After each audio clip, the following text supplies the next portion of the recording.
కామారెడ్డి జిల్లాలో లేనటువంటిగా వర్షాలు విపరీతంగా పడుతున్నాయి. సో నిన్న ఒక్క రోజులోనే సుమారు 42 సెంటీమీటర్ల వర్షపాతం నమోదైంది మన జిల్లాలో. సో ఈరోజు తెల్లవారుజాము నుంచి కూడా విపరీతంగా వర్షం పడుతూ ఉంది. సో ప్రజలకు రిక్వెస్ట్ ఇస్తూ ఉన్నాము, అవసరం లేకపోతే వాళ్ళు ఇళ్ళలో ఉండాల్సిందే చూస్తాను. ఏ చిన్న ప్రాబ్లం ఉన్నా సరే డిస్టిక్ టోల్ ఫ్రీ నెంబర్కి లేదా 100 నెంబర్కి డయల్ చేసి ఇన్ఫార్మ్ చేయాల్సిందిగా కోరుతా ఉన్నాము. రిగార్డింగ్ నేషనల్ హైవే 44 మనకి బైపాస్ రోడ్ కామారెడ్డి బైపాస్ దగ్గర రోడ్ డ్యామేజ్ అయింది. టువర్డ్స్ హైదరాబాద్ మొత్తంగా డ్యామేజ్ అయిపోయింది.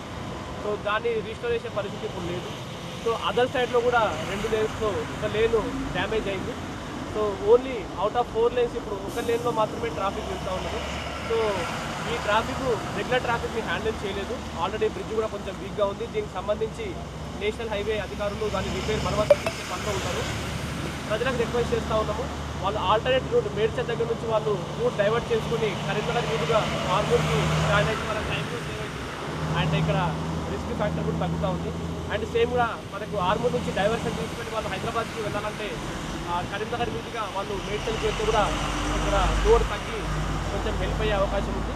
సో దీన్ని దృష్టిలో పెట్టుకొని ప్రజలు ఈ విపత్తు టైంలో అడ్మినిస్ట్రేషన్కి సహకరించవలసిందిగా కోరుతున్నాను. Thank you.